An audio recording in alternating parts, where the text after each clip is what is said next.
This is Parris Island, South Carolina, training ground for United States Marines. Young men and women come here in quest of honor, pride, and spirit.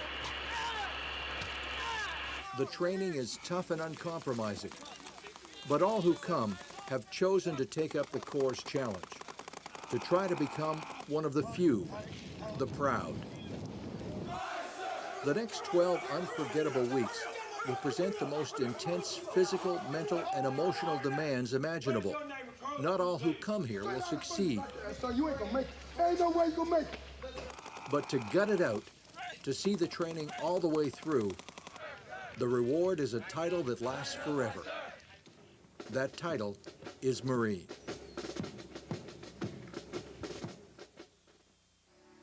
Although the Marines first landed on Parris Island in the mid-1800s, it would be 1891 before a detachment would be permanently stationed here.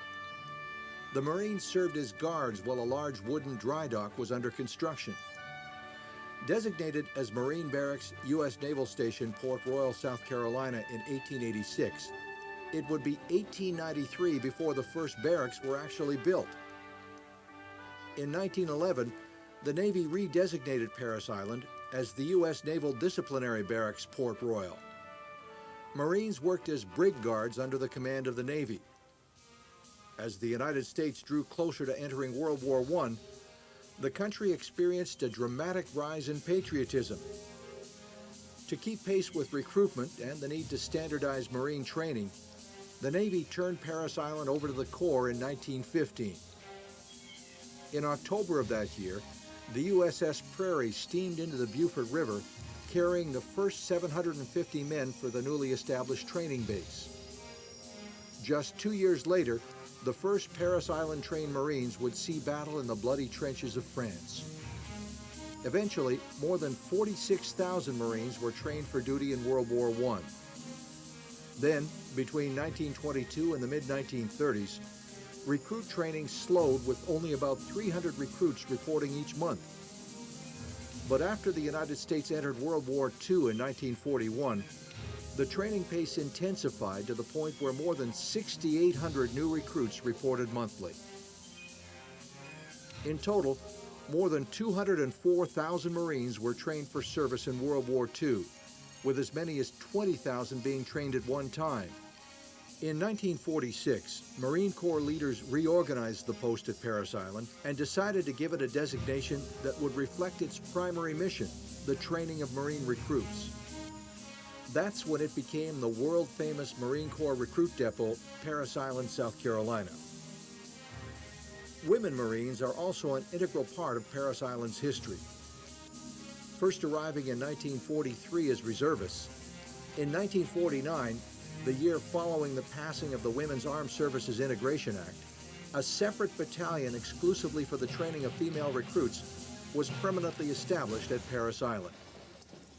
And today, the primary mission at what is perhaps the most famous military post in the world continues to be the producing of highly disciplined, basically trained Marines.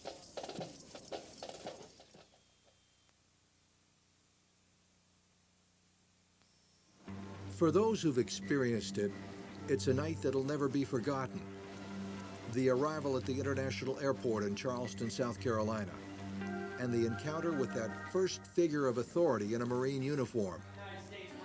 It didn't take long to figure out that life was going to be different from now on. From now on, you are subject to the Uniform Code of Military Justice. It had already been a long day, but it was really just beginning. Now, when you're there at Parris Island, I want you to give those drill instructors 110% at all times. Do you understand me? Yes, sir! Now, you wanted to be a Marine, it's time to take up that challenge.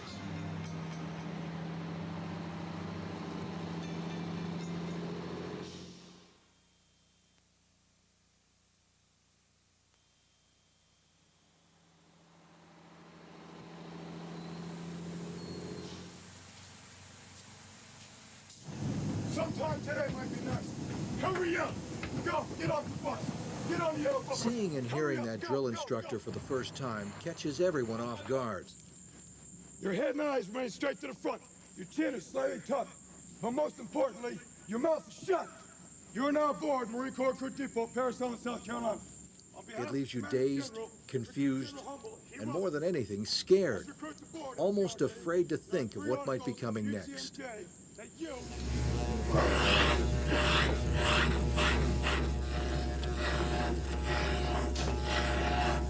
As the hair comes off, feelings change, to say nothing of appearances. It's all part of making a group of individuals into a team. Uniformity in appearance is essential. Then, with the initial uniform issue, the last outward trappings of civilian life are removed. With the exception of the haircuts, the process for incoming females is essentially the same. For the first few days, it's very busy. At this point, sleep is high on everyone's wish list. But there's no indication that's going to happen anytime soon. There's apparently much to do before training really begins. I don't care if it's squirting blood out of it. Don't touch it.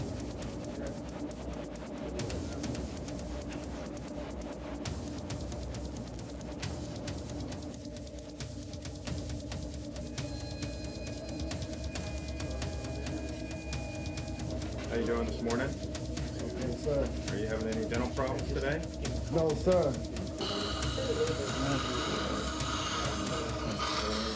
Why you wait? Now when you press this, see this? Press this here like this. Take that. All right, sir. Throw that one in the trash. 6, 2, 5, 3, 2. 6, 2, 5. 3, 2. 3, 4. One more bit. Sir. The first 3 or 4 days are spent at the receiving barracks undergoing initial processing into the Corps. Part of that includes taking the initial strength test, the first of many challenges to be confronted during basic training. They have to make sure that all recruits are in good enough shape to handle what lies ahead. With that successfully completed, it's off to the training company to meet the permanent drill instructors. It soon became clear that what had been experienced so far was merely the calm before the storm.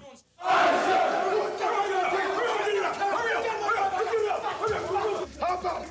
We're waiting on you. How about that truck?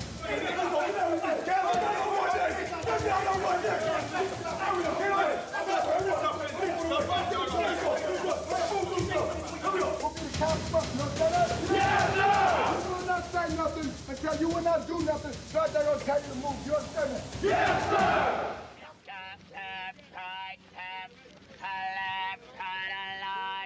For the next 3 to 5 days, the platoons get to know their drill instructors a little better.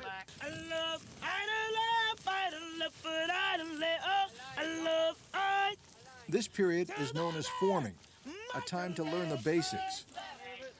Close order drill not only offers a means of orderly movement from one place to another, its more important purpose is to instill teamwork and discipline.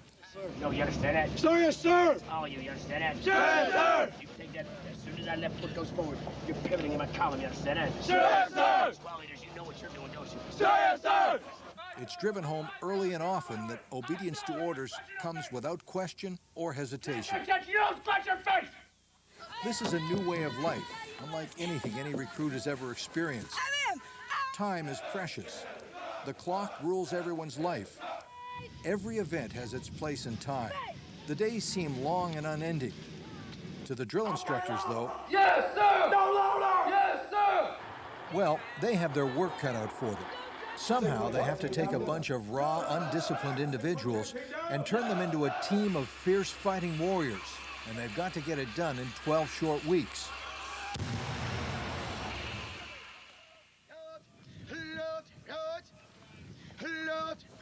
After about a week, it comes as something of a shock to discover the training hasn't even officially begun yet. Once it does, though, recruit training offers a kind of progressive building block approach that breaks things down week by week. In the beginning, the emphasis is on strengthening the body through rigorous resistance and endurance exercises. The purpose of that is to prepare everyone to physically conquer the more challenging events that come toward the end of training.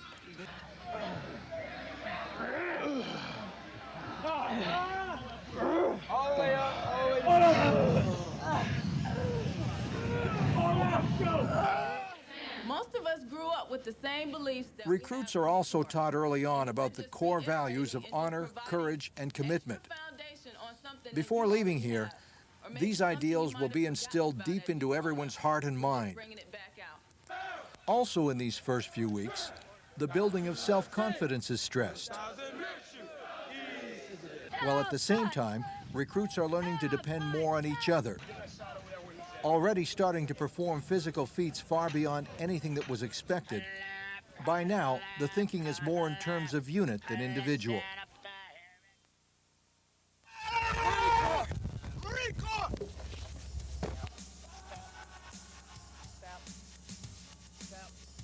After 2 weeks of training, the routine is starting to take hold, and each day seems to bring something new. Today, it's the first running of the confidence course. At first, the course didn't look too intimidating, but once underway, some of the obstacles are a little harder than they appeared from a distance. In all, there are 11 stations, each presenting a different challenge, with names like the Run, Jump, and Swing, the Monkey Bridge, and the Skyscraper. And of course, the Slide for Life, the ultimate confidence builder. After climbing a cargo net about 20 feet up to a platform, you slide down one of 3 gradually descending ropes for 60 feet over a pool of water. On the way down, you have to make position changes. It's quite a relief to finally get your feet back on solid ground. Academic instruction also begins early in boot camp. By the end of basic training, every recruit will have received nearly 300 hours of classes covering subjects such as Marine Corps history and how to administer first aid on the battlefield. Since arriving on Parris Island, it's been said repeatedly that moral fitness is a key element to becoming a Marine. The Corps wants every Marine to embody solid character traits and to make those traits a part of their daily lives. The core values of honor, courage, and commitment form the bedrock of a Marine's character, a fact that's emphasized consistently throughout training. Add to that integrity, discipline, loyalty, and teamwork, and there's little doubt left in anyone's mind that exemplary behavior and a positive attitude are as essential to being a Marine as physical achievement. Ready, go! One back! Ready, go! One back! Ready, go! One back! At Leatherneck Square, close combat training begins. Hand-to-hand combat and bayonet fighting. The warrior spirit is in there somewhere, and this training is meant to bring it out. Recruits discover, some to their surprise, that they can be aggressive when they have to be. Mixing it up with pugil sticks, simulated bayonets, can be a real eye-opener. It's up close and personal contact, a new experience for many.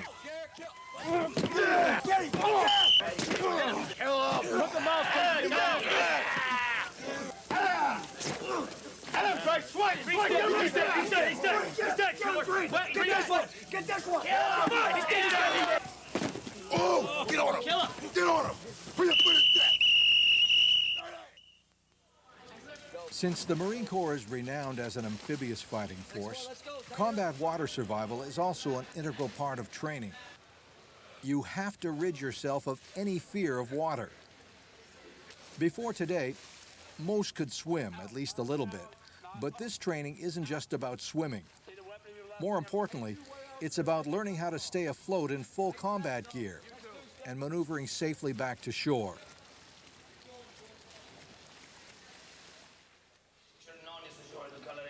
Yes, sir. Merci, sir. Merci, sir. Cunningham. Mail call. There's no greater morale boost than a letter from home. It's the high point of the day. Words of encouragement or pictures from relatives and friends can make a big difference in the day-to-day performance of every recruit. Hands, knees, feet, quarter turn to the right, go. With the beginning of week 6 comes the start of basic warrior training. This is one of the most adrenaline-pumping exercises in all of training. For openers, the art of rappelling is taught here. The techniques required to properly negotiate cliffs and deploy from hovering helicopters. As you might expect, Careful safety instructions and detailed demonstrations are given before anyone is ever allowed to descend from the 45-foot tower. But once accomplished, there's a growing sense that self-confidence is building with every passing day. Heel it toe! Heel it toe now! Let's go! The gas chamber. Most will tell you this wasn't their favorite event, but everyone understands how important it is to learn how to prepare for a nuclear, biological, or chemical attack. After receiving instruction in assembling, maintaining, and using a gas mask, it's single file into the chamber. After a few minutes, once the noxious smoke fills the room, the instructor says, "Take the mask off." Then, after what seems like an eternity, to put it back on again. You learn very quickly whether or not you've donned the mask properly. After a short period, it's back out of the chamber to regroup and breathe some fresh air, an experience nobody will ever take for granted again. The next 2 weeks is set aside for marksmanship training at Weapons and Field Training Battalion. The Marine Corps marksmanship program involves a comprehensive three-phase approach. In the first week, instruction deals with safety and firing procedures, proper sling adjustments, and shooting positions. This is known as snap-in week. During firing week, live ammunition is fired from set distances on the known distance or KD course. Qualifying with the rifle is a graduation requirement, so it's essential to do the best you can. Finally, after steadily improving rifle skills during practice firing, the big moment arrives: qualification day.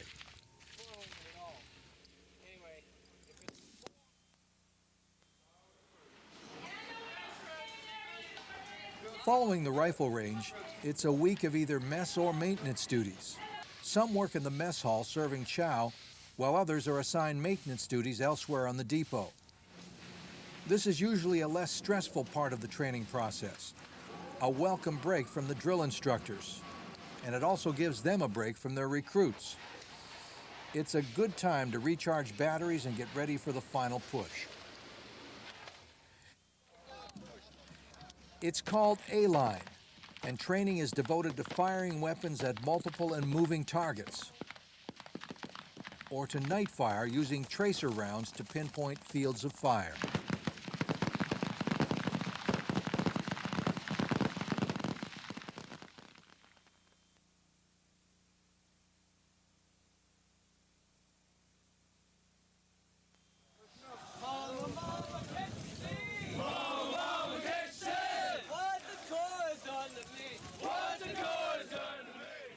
The Crucible is the final test.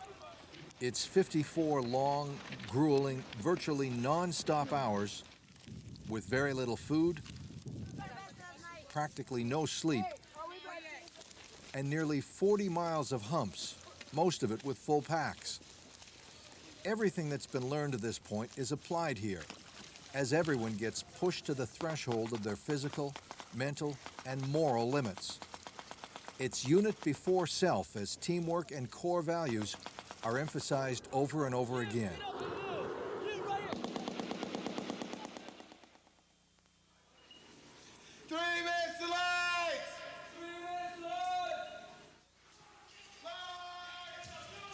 It begins at 2 a.m. during the 11th and final week of training. The last week anyone here will be called recruit. But it will be a long 2.5 days before it's over. During the Crucible, the challenges come from a series of warrior stations, each named for a Marine Corps hero whose life and death epitomized the core values of honor, courage, and commitment. After the platoons have been broken down into 12 to 16 member teams, each event pits a team against the clock and their assignment.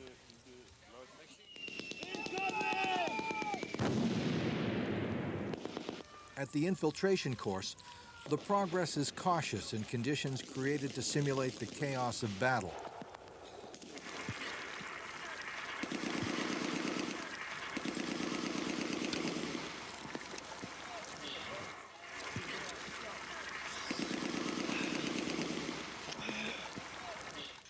Along the way, one team member is designated as a casualty. The rest must now evacuate their wounded comrade to safety while still completing the task at hand. Lesson learned: Marines never, ever leave their wounded on the battlefield. Team, how are you doing as far as your buddy there? After the event, the teams are assembled and the drill instructors discuss with them how their particular assignment was handled and how it might be done better the next time.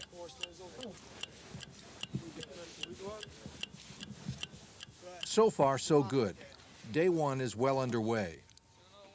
In the coming hours, recruits will confront several situations which test their problem-solving and leadership skills. Above all else, it's understood that working together as a team will ultimately be the key to success. 18 hours have passed since step-off, and by now, everyone's at the brink of exhaustion. But as it turns out, there's still a lot to do before this first day of the Crucible comes to an end.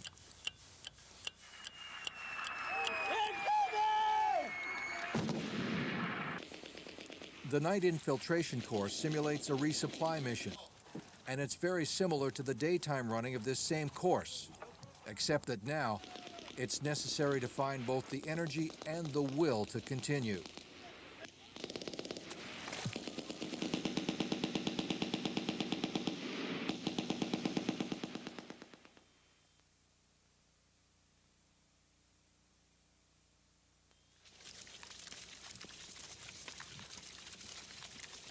Like day one, which finally came to a merciful end, day two also begins long before sunrise.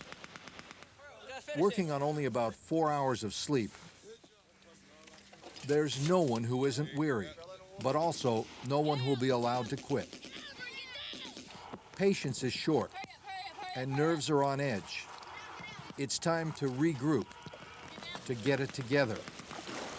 This is a good test to see how well the teams and the individuals are handling the pressure. Somehow, everyone manages to work through the fatigue and frustration, and when necessary, even to find the reserves to push and encourage each other.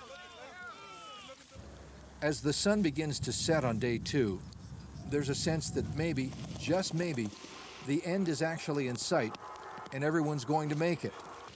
It's probably still too soon to be thinking about this now, but at this stage, it's pretty much a lock that no one's going to give up.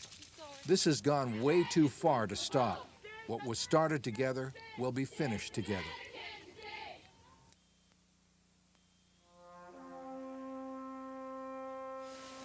Hey, can the one get back? Get that ice man on top of the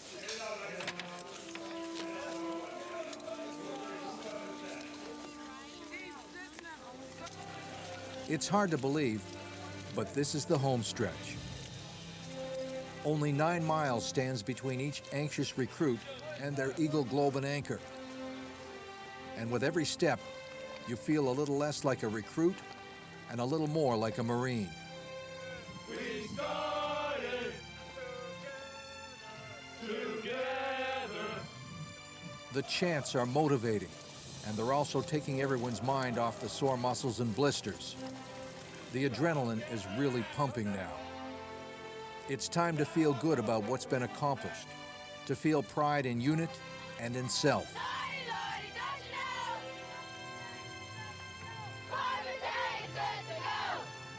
Finally, the Iwo Jima Monument comes into view.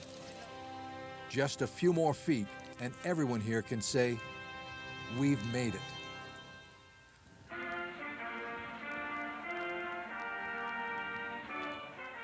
The emotion of that moment, when the flag is raised, is and always will be indescribable. But when the drill instructors stood in front of their platoons and placed that Eagle, Globe, and Anchor in all of those outstretched hands, it was like a moment frozen in time. The blood, sweat, and tears of the past 11 weeks had been well worth it. Once you wrap your hand around that emblem, you can actually feel the transformation taking place. And unless you've actually experienced the rigors of what surely must be the toughest training there is, there's no way to explain the feeling. You just know instinctively that you're forever changed. You are Marines.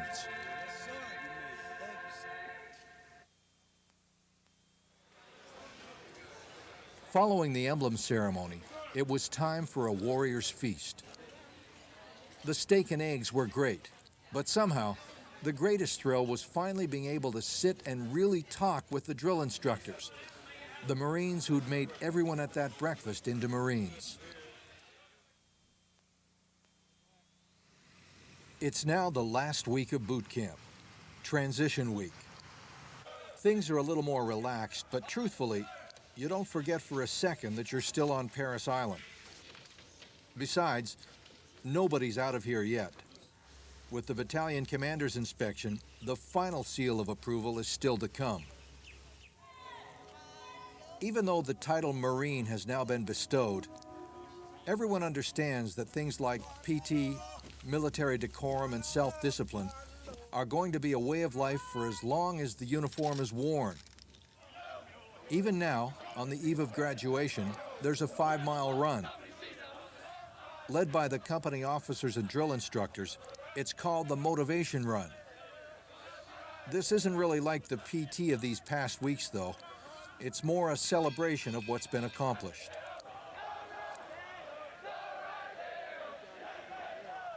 It's also Family Day, and for most, the first time family and friends have been seen for at least 13 weeks. For others, it's been even longer. This day has been a long time coming.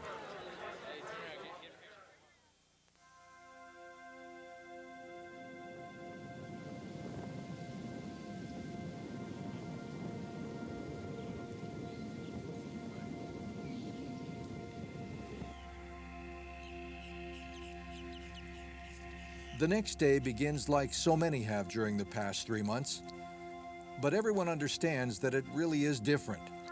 It's the last day on Parris Island, and even more importantly, it's the day when the Corps will officially unveil its newest Marines. It's graduation day.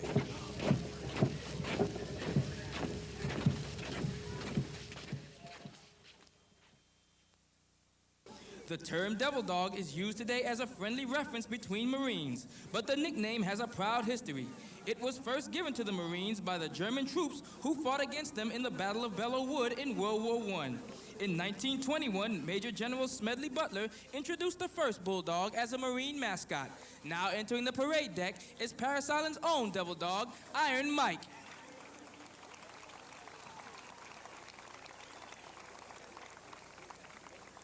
Iron Mike is an English bulldog who enlisted in the Marine Corps on the 1st of August, 1998. He reported for recruit training on the 2nd of October, 1998, and graduated on the 7th of December. He was promoted to his present rank of corporal on the 1st of April, 2001. Ladies and gentlemen, the Commander of Troops, First Sergeant Christine Lott.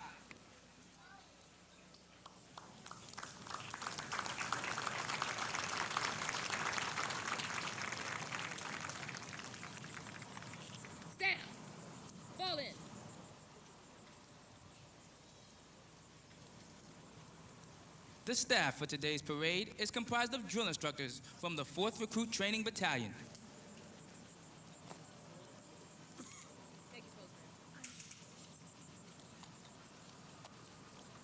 The Marine marching across the parade deck is Staff Sergeant Amy Brockman. She's the parade adjutant and will very shortly give the command to begin the ceremony. Her position when she halts indicates where the right flank of the formation will rest. Once positioned, she will draw her sword and supervise the placement of the formation.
Marines have served aboard Parris Island since 1891, and more than 1 million Marines have been trained here. They have departed Parris Island for combat in conflicts throughout the world. The misty wheat fields of Belleau Wood, the gritty beaches of the Pacific, the snow-capped mountains of Korea, the sweltering jungles of Vietnam, the parched desert sands of Southwest Asia, and hundreds of other places where Marines have sacrificed for corps and country. The first called upon, the first to arrive, and the first to fight. The Marine Corps, the nation's force in readiness, has answered the call to numerous hotspots around the globe, showing the world once again that the United States Marine Corps is America's premier 911 force. This island is so rich in history, so rich in tradition, that no Marine trained here ever forgets the sights and sounds of it. Marching onto the parade ground are Company C and Company P. They began their training on the 27th of April, 2002, and today's graduation marks the end of a demanding and difficult 12 weeks of training for them. These young men and women you see marching before you have met and mastered the challenges of recruit training. They have qualified with the service rifle and received basic warrior training. They have completed over 200 hours of academic instruction and participated in a rigorous physical training program that has developed their strength and stamina for the challenges ahead. Core values has instilled in each of them the meaning of honor, courage, and commitment. Marching before you this morning are 329 success stories, each of them a testament to the physical courage, dogged determination, and unyielding commitment to excellence that define the title Marine. This is what they have striven and persevered for, the right to walk across this parade deck as Marines. They have earned this title through demonstrated courage and achievement, and now join the proud ranks of over 1 million Marines who have graduated from Parris Island. From this day on, they will carry on the proud legacy and history of the United States Marine Corps. Ladies and gentlemen, the Marines of Company C and Company P.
The platoons are being aligned from left to right in order to get them into their exact positions for the ceremony.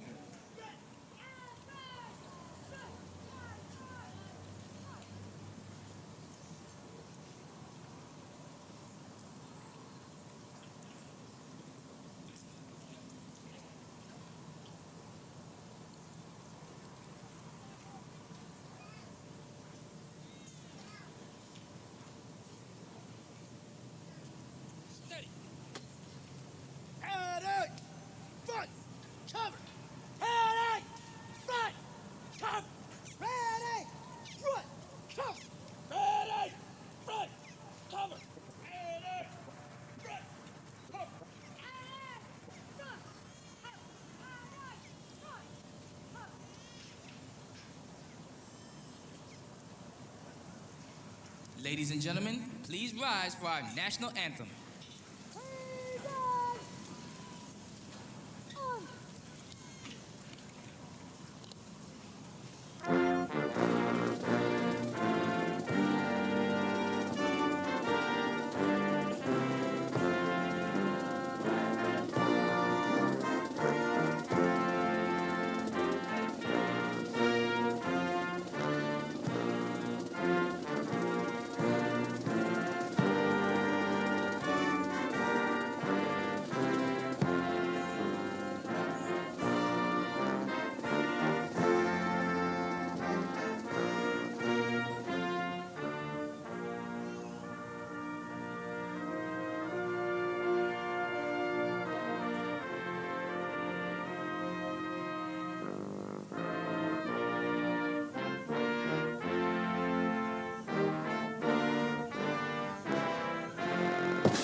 Thank you. Please be seated.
The parade adjutant now presents the command to the commander of troops, indicating that the parade is formed.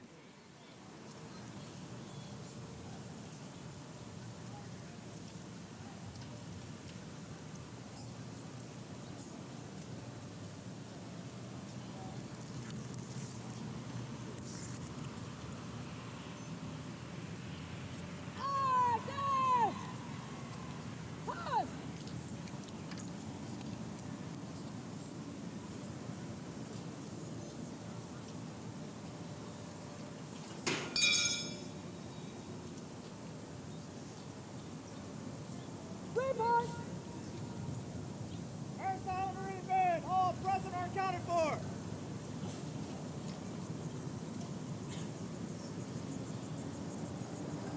1048 series.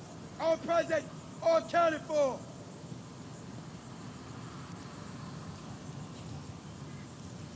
1052 series. All present or accounted for.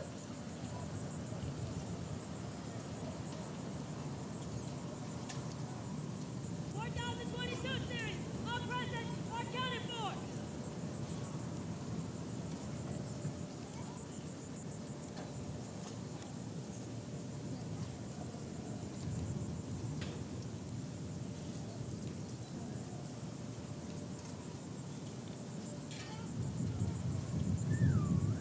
'Attention to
Throughout our nation's history, millions of men and women have earned the title United States Marine.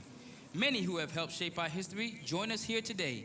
In keeping with the slogan, once a Marine, always a Marine, we would like to recognize them. We ask that those men and women in the audience who have served in the United States Marine Corps please rise. Please join us in showing our appreciation for their dedicated service to Corps and country.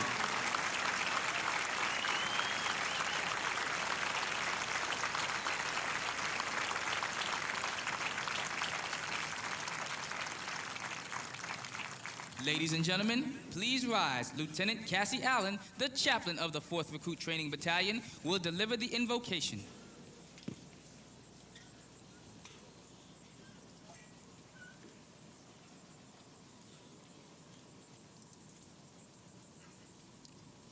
Ladies and gentlemen, spiritual development plays an important part in the making of a United States Marine.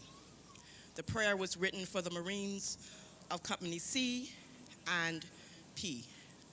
Let us pray. Our God, we gather today to thank you for the courage, strength, and patience you have given us to reach the goal of becoming United States Marines. Working together through the clashes of cultures and personalities, you forged us into a team. We thank you, Lord, for being our support through the physical, the mental, and the spiritual trials of training. You have blessed us with loving families and friends who have supported us while we were here. Thank you for bringing them safely to share in this very special moment with us. We pray that you will continue to bless them and us in the near future. Amen. Thank you, and you may be seated.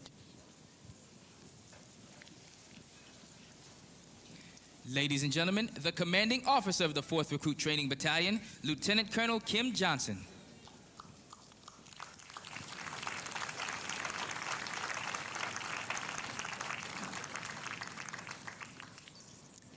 Good morning, ladies and gentlemen.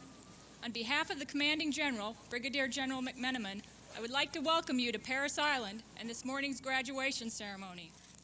I would like to take a few minutes to talk to you about the Marines standing in the formation on the parade deck before you this morning. In the past 3 months, they have come a long way. They have faced many challenges. In fact, they have undergone the most grueling basic training in the United States Armed Forces today. They have accomplished things here that they never thought that they could. They have gone past their limits mentally and physically than they ever thought possible, and in the process have truly been transformed. They have earned the title United States Marine. I am truly proud of them this morning and hope that you are as proud of them as I am. But this transformation process would not have taken place without the help of other team members. First and foremost, you, their families. You entrusted to us your most precious asset, your sons and daughters. Thank you for instilling in them a desire to serve and a willingness to sacrifice themselves for a greater good. You provided us with outstanding individuals with which to make Marines. Second, their recruiters. When you return home, I would ask that you take a few moments to thank these individuals. Without them, your Marines would not be here today. They recognize the potential in your Marine and help them take the initial footsteps down the path into this new life that they are taking. Finally, I would like to recognize their drill instructors on the parade deck here this morning.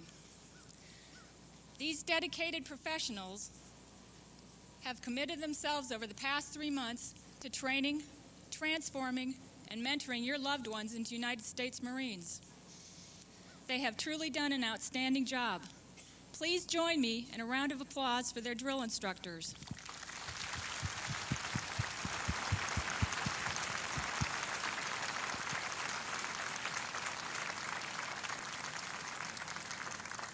Excuse me for a few moments while I talk to your Marines. Good morning, Marines. Good morning! You have come a long way since standing on those yellow footprints at receiving. I am extremely proud of everything that you have accomplished here in your training. As you prepare to depart Parris Island this morning, I would offer you these last few words of advice. Never forget who you are, what you are, and most importantly, what you have the potential to become. I wish each of you fair winds and following seas. Semper Fidelis. Ladies and gentlemen, I present to you the newest Marines of our Corps.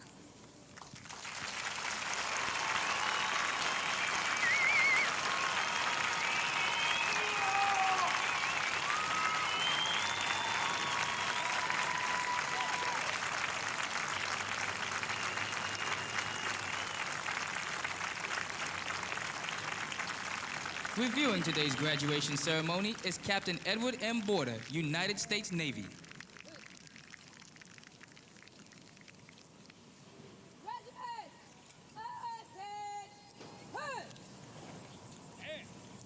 Captain Border graduated from the University of Oklahoma in 1980.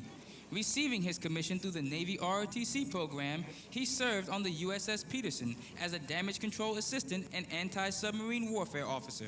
Subsequent sea duty assignments include Combat Systems Officer in the USS Comte de Grasse, Future Operations and Scheduling Officer on the staff of Commander Cruiser Destroyer Group 8, Executive Officer on the USS Lake Erie, and Commanding Officer USS Russell. Captain Border's shore assignments include tour as Flag Lieutenant and Aide for Commander, Training Command Atlantic, Flag Secretary for Commander, Naval Surface Group Middle Pacific, and on the Joint Staff as the Exercise and Operations Evaluator in the Operational Plans and Improbability Doctorate. Prior to reporting for duty as Chief of Staff for Commander, Naval Forces Korea, Captain Border served as the lead combat systems instructor in the Command Department at the Surface Warfare Officers School Command. Captain Border holds a Bachelor of Arts degree in Political Science from the University of Oklahoma and a master's degree in the National Security and Strategic Studies from the Naval War College. His wife, Brenda, is an active duty commander in the United States Navy, and they have 6 children. Captain Border is being escorted by the Commanding Officer, Recruit Training Regiment, Colonel J.W. Bearer.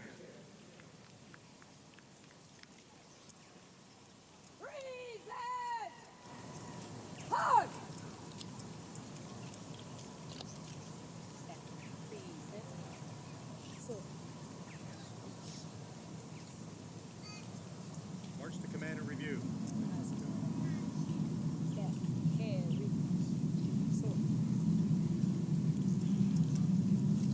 Order! Halt! Pass and review!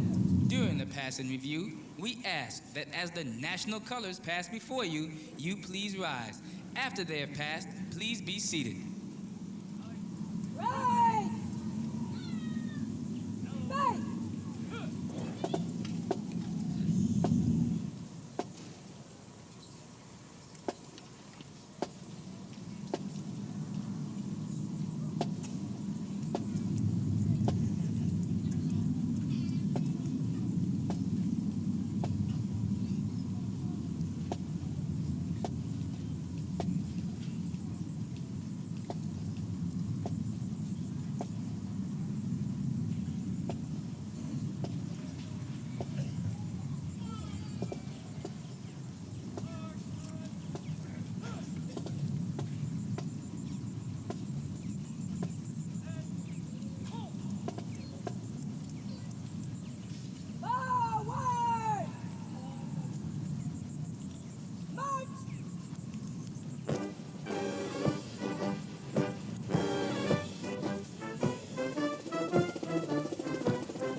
Commander of Troops, First Sergeant Christine Lott and her staff.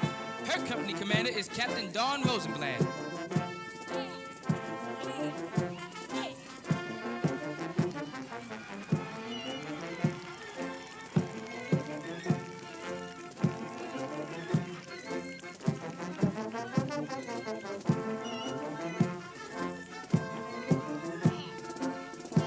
The Paris Island Marine Band, under the direction of Chief Warrant Officer Robert Sabo.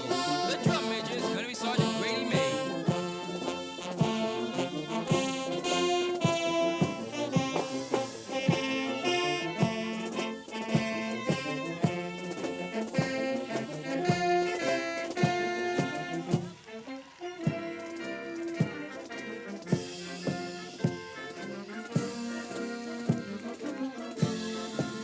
Gunnery Sergeant Anthony Cruz and the graduating Marines of the 1048 series. His series commander is First Lieutenant Theodore Headley.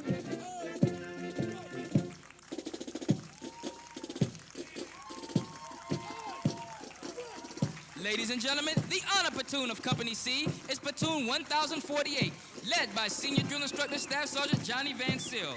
He is assisted by Drill Instructor Staff Sergeant David Peterson and Staff Sergeant Victor Sander.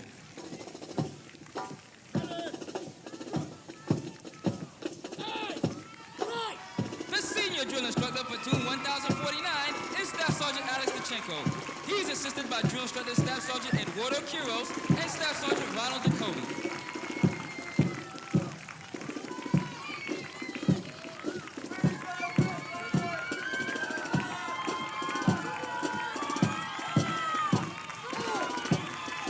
The Senior Drill Instructor Platoon 1050 is Staff Sergeant Wayne Allen. He's assisted by Drill Instructor Staff Sergeant Tyon Downing and Sergeant Derek Beeler. Staff Sergeant Brent Danbury in the graduating Marines of the 1052 series. His series commander is First Lieutenant Alan Brown.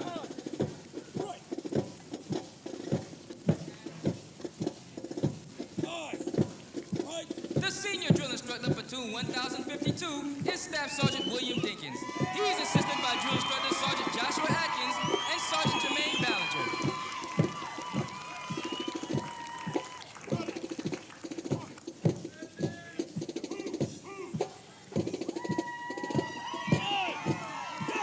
The Senior Drill Instructor Platoon 1053 is Staff Sergeant David Jewell.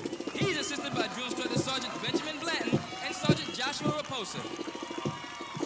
Staff Sergeant Claudia Rodriguez in the graduating Marines of the 4022 series.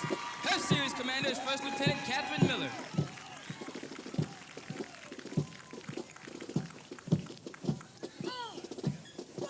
Ladies and gentlemen, the honor platoon for the 4022 series is Platoon 4022, led by Senior Drill Instructor Staff Sergeant Jennifer Keith. She is assisted by Drill Instructor Staff Sergeant Julia Vitos and Sergeant Christine Ramos.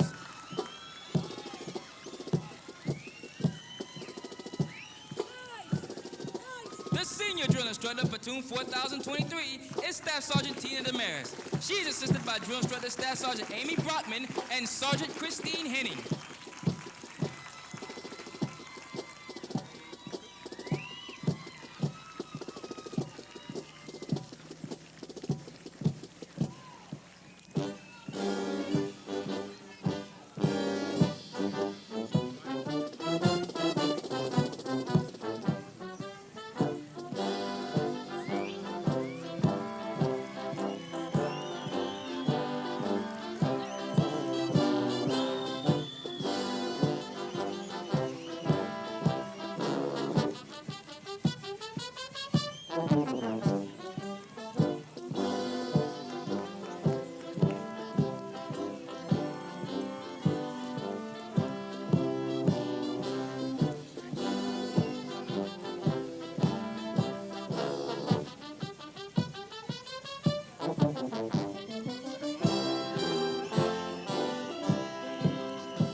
Ladies and gentlemen, the commanding officers of Company C and Company P, Captain Dennis Sanchez and Captain Don Rosenblad.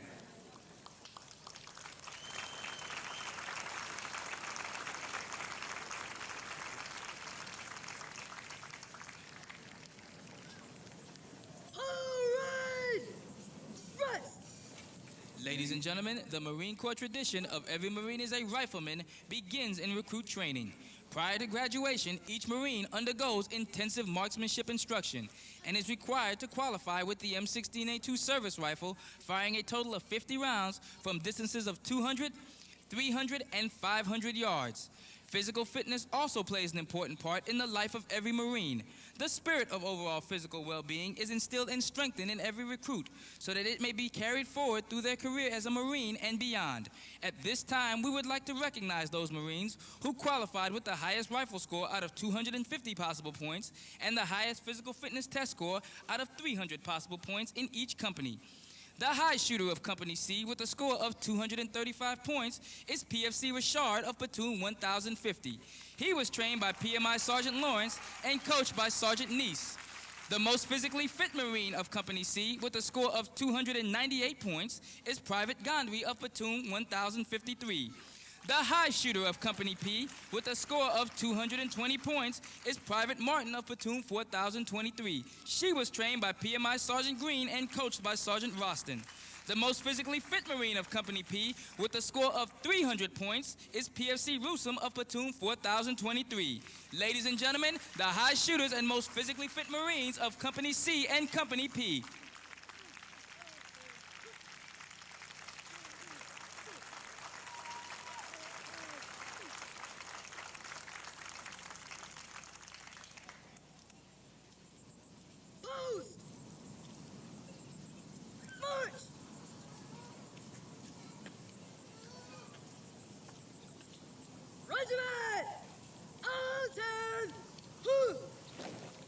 The new Marines carrying the platoon guidons have been selected as the honor graduates for their platoons.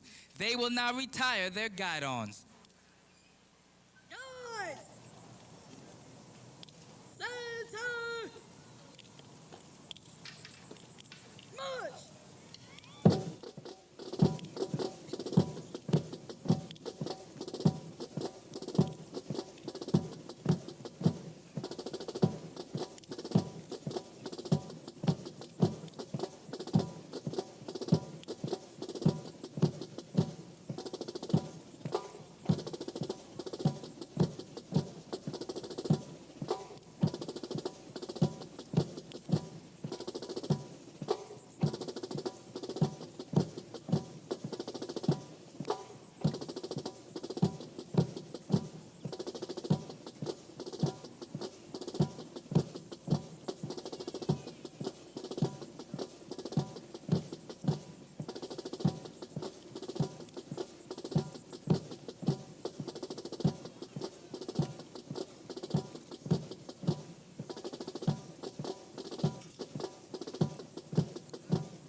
The platoon guidons that are about to be retired have been the identification flags of each platoon throughout recruit training.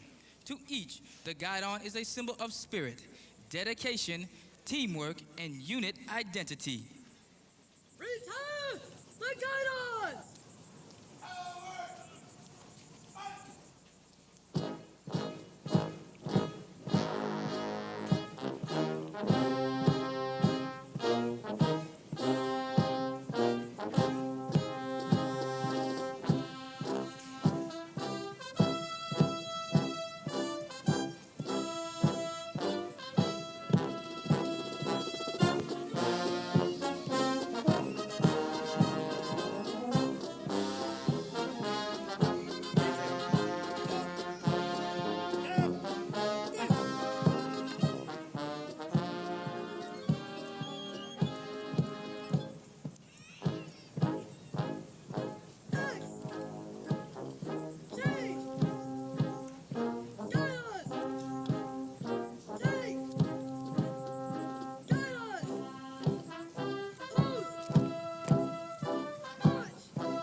Lieutenant Colonel Douglas Den, the commanding officer of the 1st Recruit Training Battalion, will present the Honor Graduate Awards.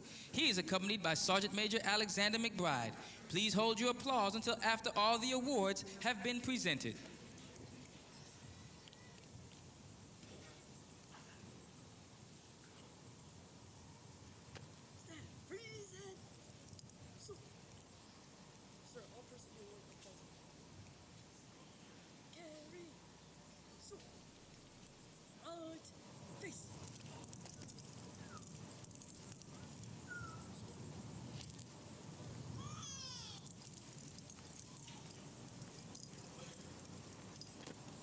The honor graduate for platoon 1048 is Philip Michael from Lexington, North Carolina. Lance Corporal Michael was recruited by Staff Sergeant Yarborough and was trained by Senior Drill Instructor Staff Sergeant Johnny Van Sill.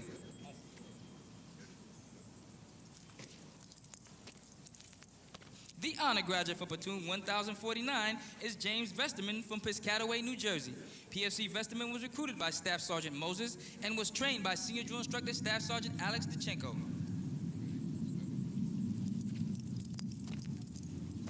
The honor graduate for platoon 1050 and Company C is Barry Bentley from Detroit, Michigan. Lance Corporal Bentley was recruited by Gunnery Sergeant Streety and was trained by Senior Drill Instructor Staff Sergeant Wayne Allen.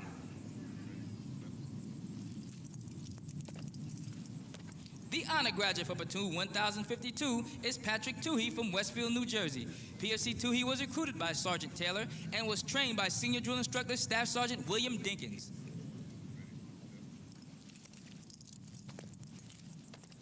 The honor graduate for platoon 1053 is James Toney from Bassett, Virginia. PFC Toney was recruited by Sergeant Gregory and was trained by Senior Drill Instructor Staff Sergeant David Jewell.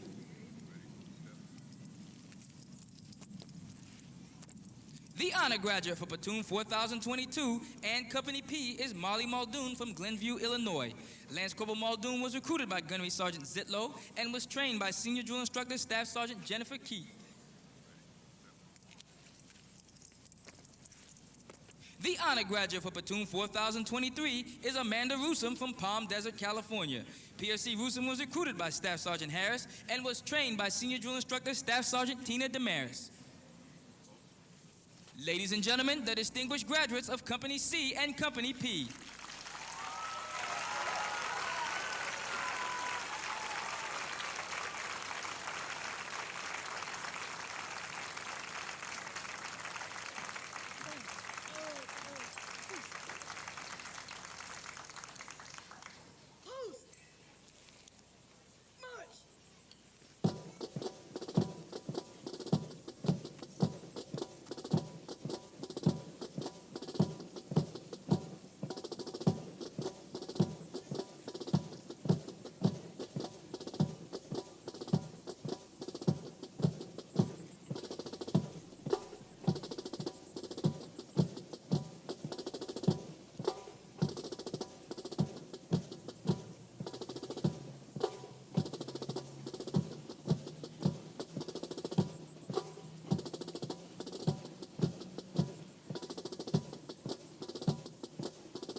Ladies and gentlemen, refreshments will be served behind the reviewing stand immediately following the ceremony.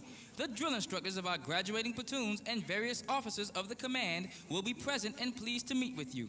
Please rise for the Marines hymn and the final dismissal.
Ladies and gentlemen, the company first sergeants of Company C and Company P, First Sergeant David Zapp and First Sergeant Christine Lott.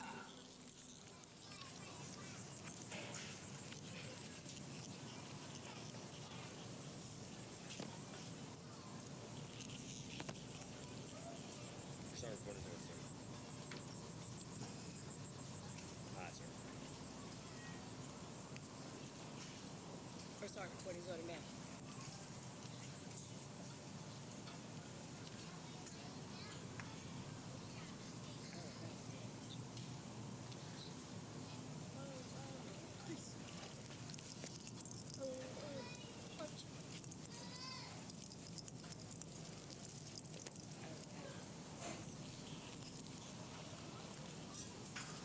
Senior drill instructors, dismiss your platoon.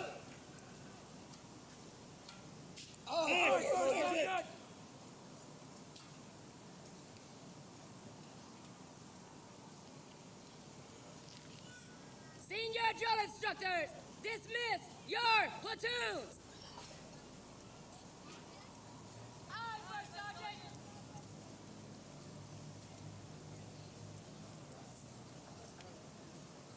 The senior drill instructors will now dismiss their platoons. This is the last and probably the most welcome order the new Marines receive from their senior drill instructors.